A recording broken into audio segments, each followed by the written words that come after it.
Cut corners on your financial core values. Welcome to day 1956 of What's She Up To Now. Sharon Horne-Ellstrom here, trying to do something fun. I didn't do it on Supersize Your Business video, but we'll see if it worked out here. We're cutting corners, and this always reminds me of making snowflakes and making paper dolls and flowers and things. Oh, kind of a snowflake, not quite six-sided, but it was a oblong piece of paper. So today, our idiom for Supersize Your Business was to cut corners. This is an idiom that's been around since the 1800s. And like all idioms, like all words, like pretty much everything, we can look at the positive plus side of something or the negative, the downside of something. When I hear cut corners, I think a little bit more personally toward the negative, because it sounds like rounding off, cutting corners, taking shortcuts, doing things.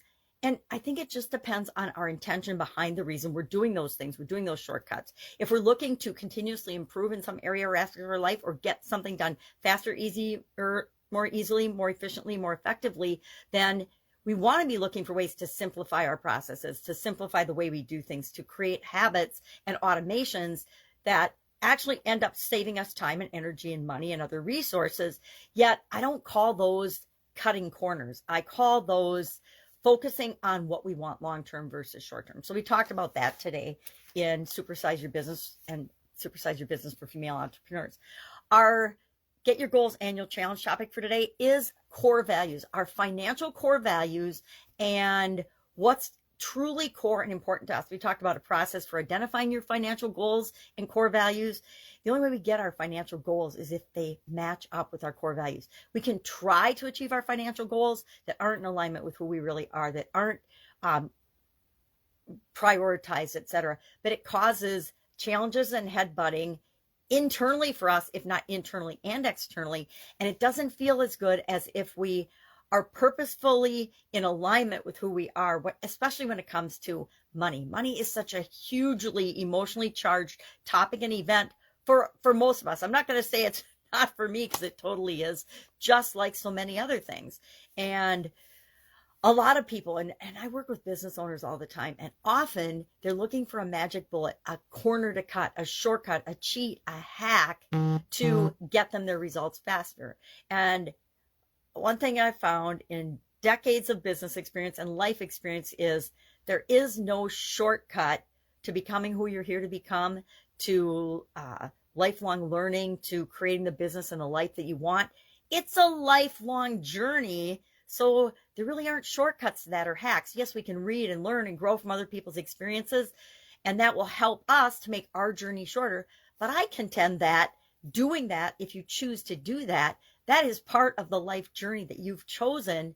And so that is in alignment with who you really are and your core values. One of my core values is personal development, growth, and lifelong learning. And that touches every area and aspect of our life.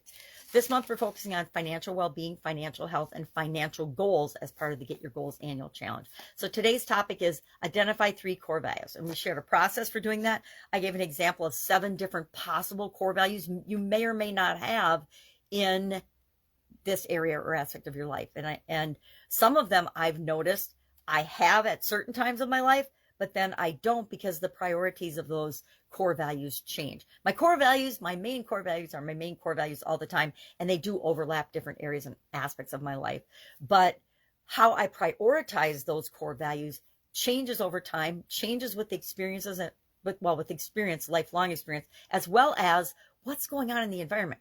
I guarantee almost all of our core values changed in terms of priorities during the COVID pandemic. Why? Because something outside of us was having a huge impact and control on our lives and in different areas and aspects of our life. Some people lost their jobs. Some people never lost their jobs. Some people had to work no matter what through the pandemic, while other people were paid to stay home. And that causes all kinds of financial and life questions and aspects. But it's up to us to decide how we're going to respond to all of this.